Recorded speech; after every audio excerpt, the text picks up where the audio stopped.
Welcome to Coming Soon Movie News with Niklsun. I'm your host, and on this show, every Monday, Wednesday, and Friday, we'll be going over all of the day's movie news, as well as going over what it means for the production in general, such as casting decisions, trailer announcements, director announcements, things like that. So, without any further ado, let's get started with today's Hot Topics.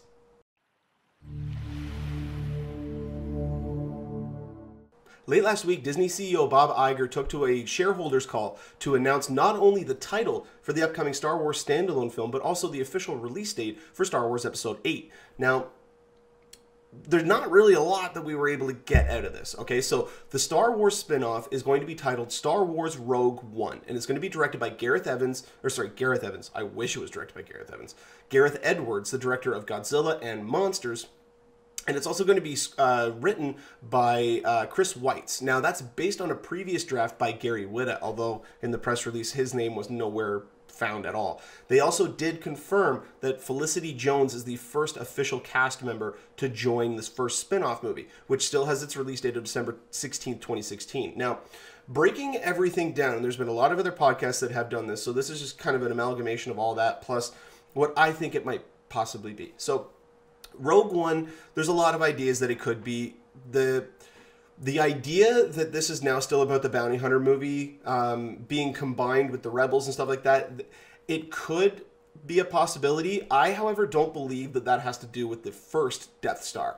If that is going to be the story, that may be about the plans to get the second Death Star. Now, I know that in Return of the Jedi, they said many Bothans died to bring us this information. That could be the one line that sets up this whole film, stating that many Bothans died. Yes, but how? Why did they die? Was there some sort of big battle? Was it some sort of excursion where they were actually trying to break into a place to steal these plans? You know, what actually happened there? So there's a possibility of that. Plus, the reason that I think that that could be the case is because this is going to get a little geeky, and Star Wars Rebels might actually rectify this later on in their seasons. But the term rogue from the Rogue Squadron, if that is going to be the case, did not actually come into play in the Star Wars universe until at least The Empire Strikes Back. Now, everybody who says, well, that's what they were called in the Battle of Yavin, and no, that wasn't. The Battle of Yavin 4 did not have the Rogue Squadron.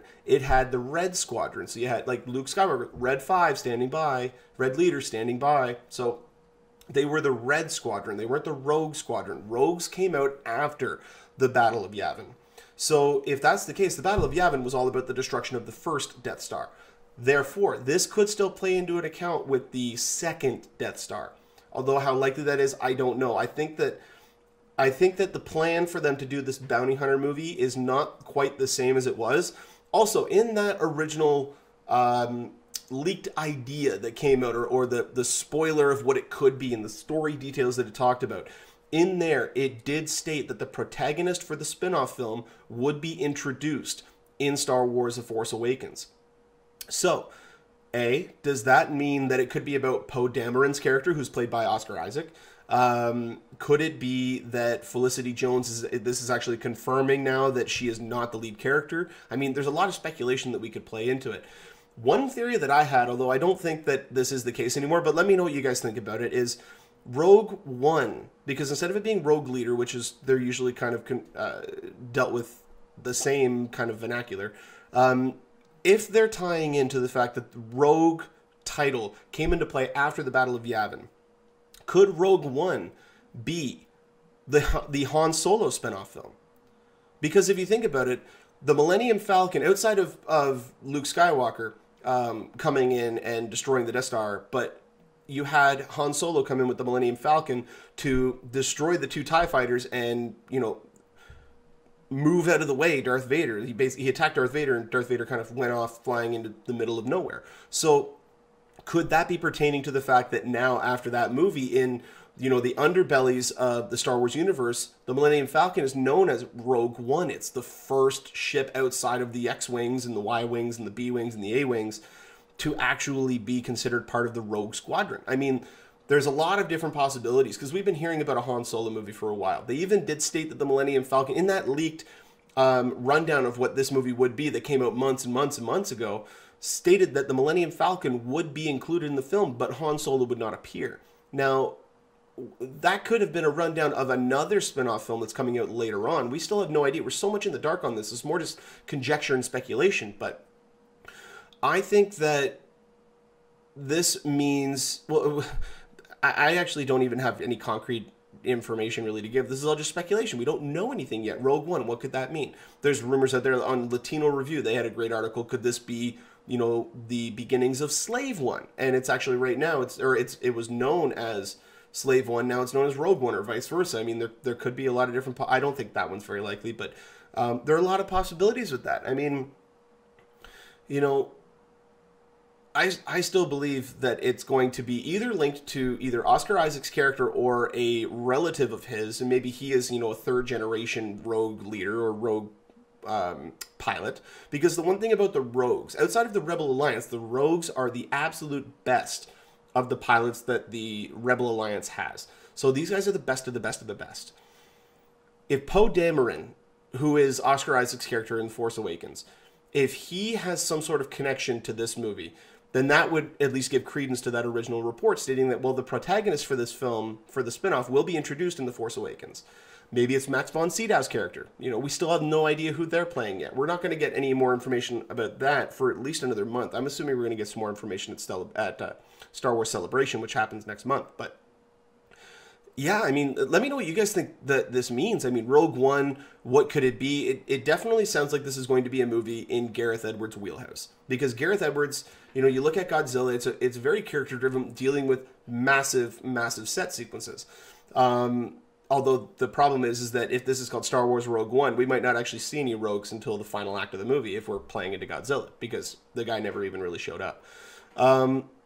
But I'm getting less and less convinced that this is actually going to deal with the Rogue Squadron. This could be something completely new, and they're just throwing us completely off tracks. I mean, I still have no real idea about what this movie is going to be, although I do like the title. It is very Star Wars. So let me know what you guys think in the comment section below about that title. But on top of that, they also came out and announced the release date for Star Wars Episode 8. Now, a lot of people said, oh, they're, you know, okay, I got to talk about this. Screen Junkies runs this show called Movie Fights, and it's a great show. If you guys haven't watched it, it's on their podcast channel on Screen Junkies. Usually every episode's about an hour and 20 minutes, but the first fight this week was about, do we need the Star Wars spin-off films?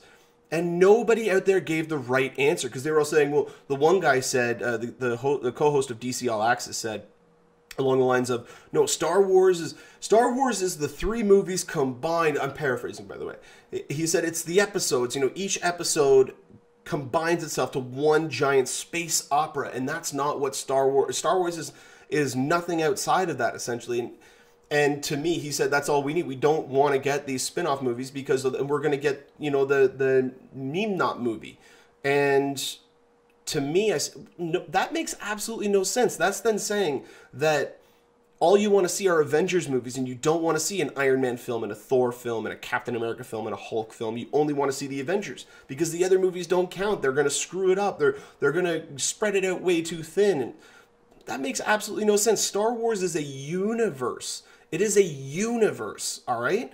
So looking at how they can expand upon this in all the areas, the thousands of years of material that they have to work with, because on the Clone Wars acknowledged the Old Republic, which means that there is at least 5,000 years of lore that we have to work with. And they could go all the way back to there. They could go in between all of those sections. They could do something, you know, why did, you know, you could say something, what happened to the Genosans, you know, or you could say what caused the dark side and the light side to actually split apart, because you can clearly see, you know, ideals and things like that stated that they used to be one and the same, or possibly even one and the same, and then there was a faction that split off, you know, 10,000 years ago, and that's how the Sith and the Jedi were created. So there's so many stories that could be told, and a lot of people have been saying this is just, you know, Disney showing their hand and saying that they're only interested in this for money.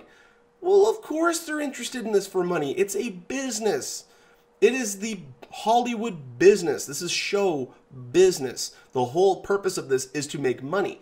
But the reason and the way that they make money is by making good products and making, especially nowadays, shared universes where one movie connects to the next and so on and so forth. So with having these movies come out and even having episode 8 opening up in May, everyone say, well, they just want it sooner so they can make even more money. Well, no. Disney's original intention was to have Star Wars Episode 7 open up in May of 2015. But J.J. Abrams stated that he needed more time. He tried to get it pushed to May of 2016.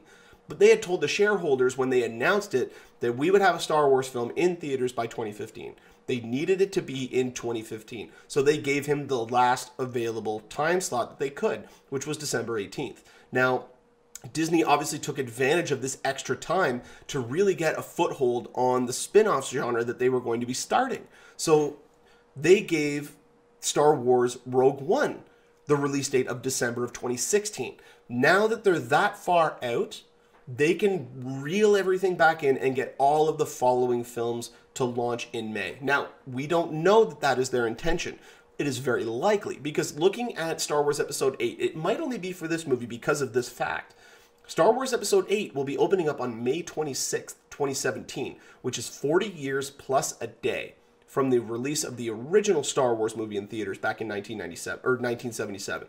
So, with Rian Johnson writing and directing this movie, this is obviously not going to be a cash grab. If they wanted this to be a cash grab, they would have got somebody who they know is going to play ball with a studio. Rian Johnson is not the type of person to just roll over. He is going to come in and he's going to have integrity. He is going to know what idea that he wants. Lucasfilm will come in and say, you need to put this, and this in the movie. But then he is going to be given at least a little bit of creative freedom to make that work, especially in his own right. You do not get a filmmaker of his talent to come in and do what you want him to do.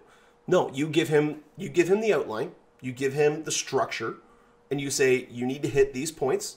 We would like you to hit them here, but then go and create your own movie, you know, have your characters interact in a certain way. As long as this character gets to point B, you know, from point A to point B, this needs to happen at some point in between there, go.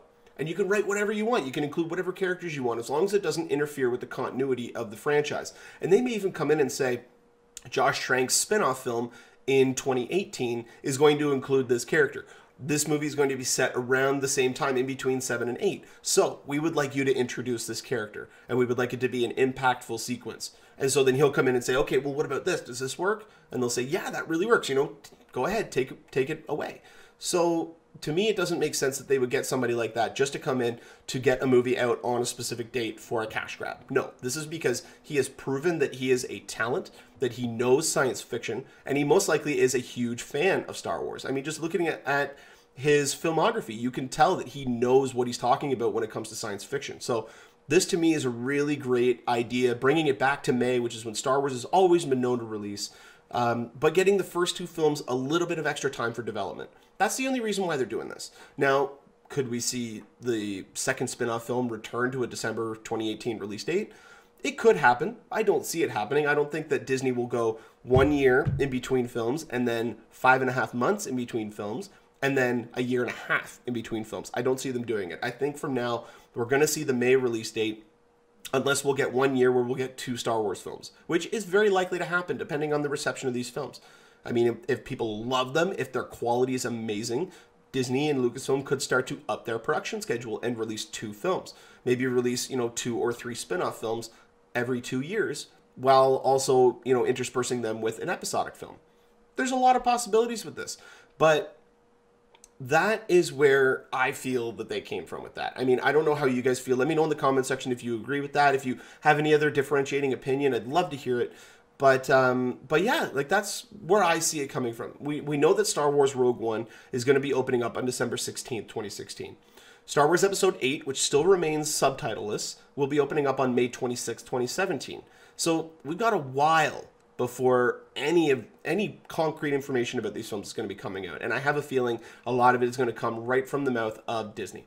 So I don't think that any of the leaked information that's going to come out is going to be true. And if it is, very minorly. I mean, even J.J. Abrams came out and said that, yeah, some of the rumors are true. A lot of them are false. So it all depends. I mean, he might be saying, yeah, the rumor that it's set in space. Yeah, that's the one that's true. I mean, we still don't know. He didn't allude on anything else. So that's where I'm sitting on this. I really do think that moving it back to May is a good decision. They're so far out that they have enough development time to get that movie ready. So yeah, I have no problem with it whatsoever. Let me know what you guys think in the comment section below. And if we do get more information about this topic, I will definitely update you guys on here.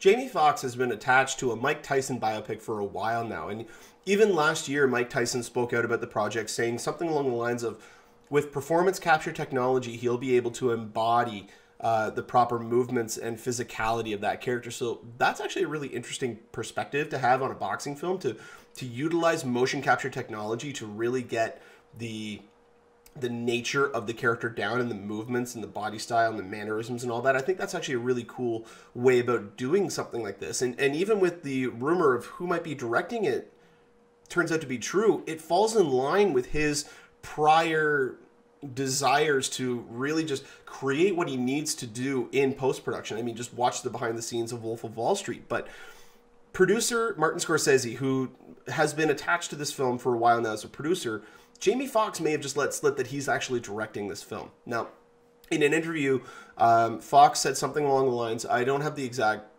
quote in front of me, but it was along the lines of, you know, I was in the room pitching this Mike Tyson idea. Mike Tyson was there, you know, and talking about everything that's going to happen within this film. With Martin, or with Scorsese at the helm, this is going to be the first film that he has done about boxing since Raging Bull. So that basically goes on to confirm. Now, it might not be official. He might not actually be signed on. The negotiations may still be going on. This may even be a miscommunication. But Martin Scorsese directing a Mike Tyson biopic, utilizing motion capture technology to really invigorate the character. Now, I don't believe that the whole movie would be motion capture. I think that during the fight sequences, they would do motion capture technology to really get the way that the fights actually were choreographed and were fought, or to choreograph the fights to show how they were actually fought, and do them via motion capture to really get the nuances of Mike Tyson's physicality, and then having Jamie Foxx actually portray that. So there's a lot of really cool things and aspects that they could do this. And on top of that, you got Terrence Winter, the writer of Wolf of Wall Street, is writing this film as well. So there'll be a nice little reunion of sorts, because I felt that Wolf of Wall Street was one of Scorsese's best films in a long time. I mean, to me, it was, with it being a little bit more comedic, I felt it very reminiscent of Goodfellas. So, you know, having him come back in and do a film like this could be really reminiscent of Raging Bull, and him going back to a couple of his classics for inspiration on how to further adapt these materials is really intriguing. But up until these comments, Scorsese was only attached as a producer. So this could be a mistaken as, because he said at the helm. He never said Scorsese is directing it. He said this would be Scorsese at the helm. Now, that could very well mean that he's directing it, but it could also mean that he is a very hands-on producer with this, really, you know, selecting, basically acting as the director, getting out someone else to just come in and shoot the project. But this could be really intriguing if it is Martin Scorsese's next film, because he's currently prepping Silence. Silence is going to be his next film, which is about a couple of priests that travel across to China, I believe, in search for I'd have to look it up again. It's a very fascinating story. I do remember reading it and really being intrigued by it. It's going to star Liam Neeson's in a supporting role, but Adam Driver and Andrew Garfield are I believe the two priests in the film. So that'll be really intriguing, and that's starting to prep soon. So that'll most likely film in the summer, and then they'll release that sometime next year, which means that this film could theoretically be shooting either later on this year or early next year for a award season 2016 release date. So there's a lot to really get excited about here. I mean, the fact that Mike Tyson is really on board with this, somebody with Scorsese's talent and understanding of biopics coming in and not shying away from the aspects that some people involved in this actual true story might not want to see the light of day.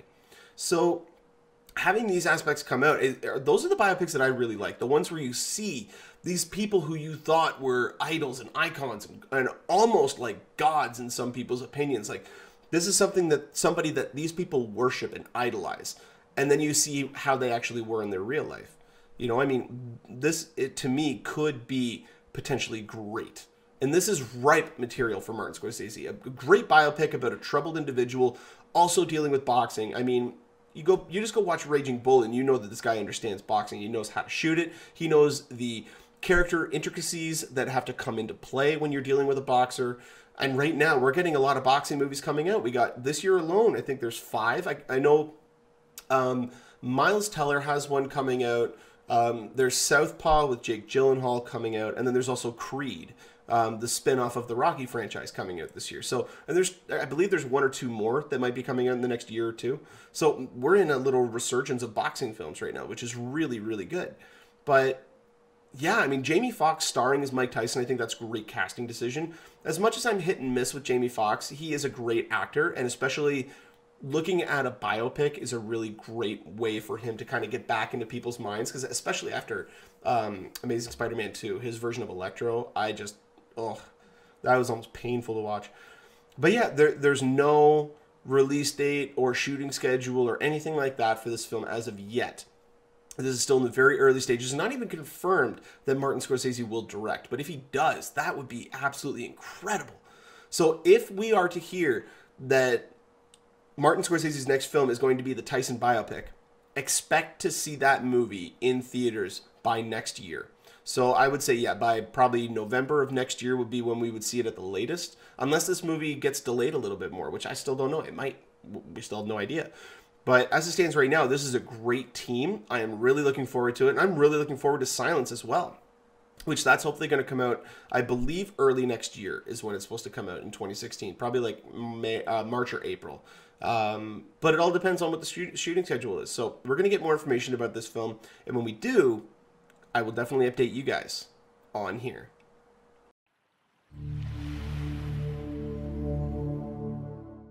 In a bit of surprise casting, Lee Daniels took to his Instagram account to announce that Eddie Murphy has actually joined the cast of his upcoming Richard Pryor biopic.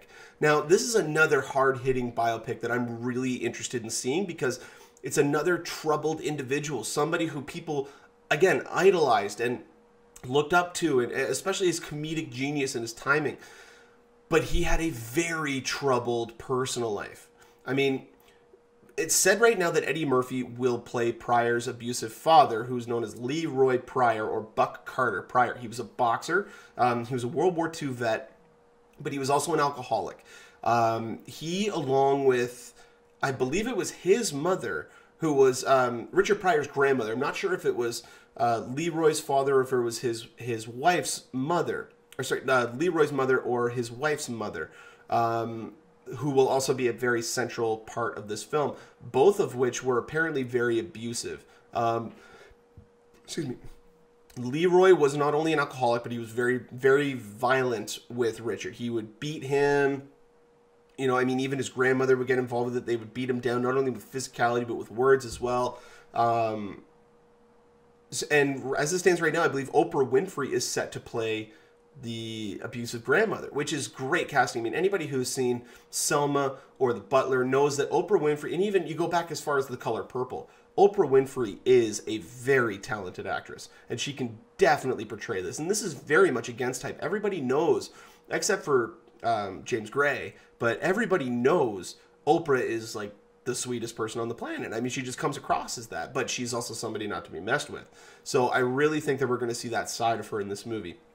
Mike Epps is still set to play Richard Pryor. I'm really excited to see Lee Daniels' version of this, because what he's done with Empire, which is a great show on TV right now, I was a little bit, well, not disappointed with The Butler, but there was a lot of hype surrounding that movie, and when I watched it, it wasn't even really about The Butler. It was more about his son and really what that storyline dealt with. So as long as this can be set right against Richard Pryor, and not about everything else, and really taking the focus away from him, then I think this could really be good. And I really do hope that this is not a Lifetime movie of the week. I want this to be the hard-hitting movie. This is a guy who dealt with severe substance abuse. He dealt with physical abuse. He dealt, like, the amount of marriage problems that he had. The guy even tried to commit suicide by setting himself on fire. So, I mean, this guy has such a troubled past, but he's so good with comedy. And getting somebody like Eddie Murphy involved, which is really surprising, because Eddie Murphy and Richard Pryor, Eddie Murphy was almost seen as Richard Pryor's replacement in the eye of Hollywood. Richard Pryor even kind of alluded to that a little bit. You know, he said like, yeah, you know, I like this guy, but is he going to replace me?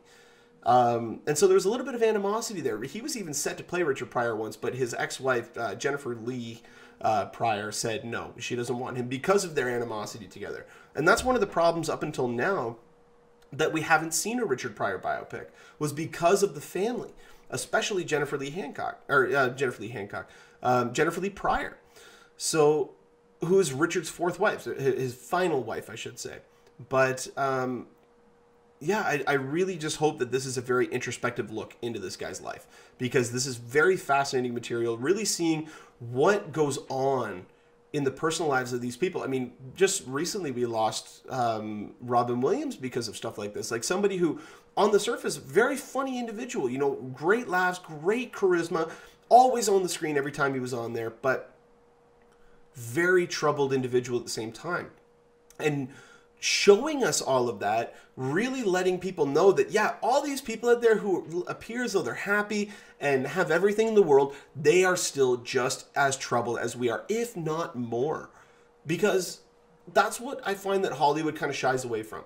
They will have subject matter come out that will say, well, no, this goes against our ideals, so we're going to sugarcoat this. We're going to make this look all happy-go-lucky and all this stuff. And then you get people watching movies who might even be suffering from depression or anything like that, and they're watching these movies about people who they know suffered through stuff like this, and they watch the movie and go, oh, well, they must be a lot stronger than I am because it wasn't hardly anything for them, or they didn't even show it, which meant it wasn't a big part of their life. So how am I to try to overcome this? No, you need to showcase all of these things in these films, to showcase that all of these people, these very famous, well-known people, battled these problems throughout their whole lives, and a lot of them have actually come out stronger after the fact. You know, they were able to find help. They were able to deal with the issues that were being presented to them, and were able to rectify that and get, not necessarily get over them, but control them and deal with them in a powerful way that allows for those people to continue living their normal lives. Then you get the unfortunate stories of people like Robin Williams, who just, he couldn't take it anymore. So, I mean, I really do hope that this movie doesn't shy away from that, because there's a lot of people suffering from a lot of the things that happened to Richard Pryor. Not saying that a lot of these, that he was the victim of a lot of these. The abuse, absolutely. The drug abuse, partly. I mean, addiction is a disease. Addiction is something that people do need help dealing with, because their willpower is not enough to get them to fight it. So they do need help. Now, that being said, if you're not going to go out and seek help, you need people to support you to get you to that point. And with movies like this, if they have enough star power, if they have enough hard-hitting of a message and they see a wide release, they could be a positive notion, and they could do good. And that's, I think, what these movies need to attempt to do. They need to tell the proper story. They need to get these points across. They need to let people know this guy was not all sunshine and rainbows. This guy had a troubled life. And what happened to him to try to overcome these? Or how did he, if he didn't overcome it, how did he deal with it? How did he live with it day in and day out? To give people hope, to give people the aspiration so that they can continue on with their regular lives and at least try to lead some sort of semblance of a regular life. So that's what I hope that they're able to do. As it stands right now, there is no release date yet for this movie. There's no shooting schedule set yet. This movie's been in development for a while now. Mike Epps was attached to the cast about 6 to 7 months ago. So with these new attachments, because like I said, Oprah Winfrey is set to play Pryor's abusive grandmother. You got Mike Epps playing Pryor. Eddie Murphy just joined as Richard Pryor's abusive father. Kate Hudson is also rumored to be attached to this role, playing actually Jennifer Lee Pryor, who was Richard Pryor's last wife. So the cast is starting to round out, which means that they might be getting ready to shoot this film soon. We may even see that this film starts shooting in the summer, which means we could have an early next year, or they may even delay it and have it run at the festivals and then get picked up for award season next year. We might probably see this in September of next year. So only time will tell. If we do get more information about this topic, I will definitely update you guys on here.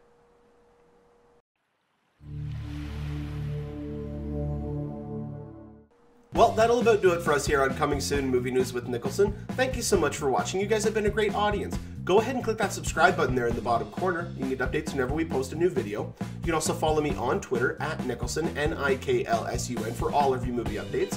And also give us a like on our Facebook page at facebook.com/movie news with Niklsun. If you ever have a topic or a question you'd like to have talked about on the show, go ahead and put a comment in the comment section, or you can email me at movienewswithniklsun, Niklsun, @gmail.com. And on every Friday episode, we'll try to get to as many as we can. But until next time, you guys enjoy the rest of your day. Take care.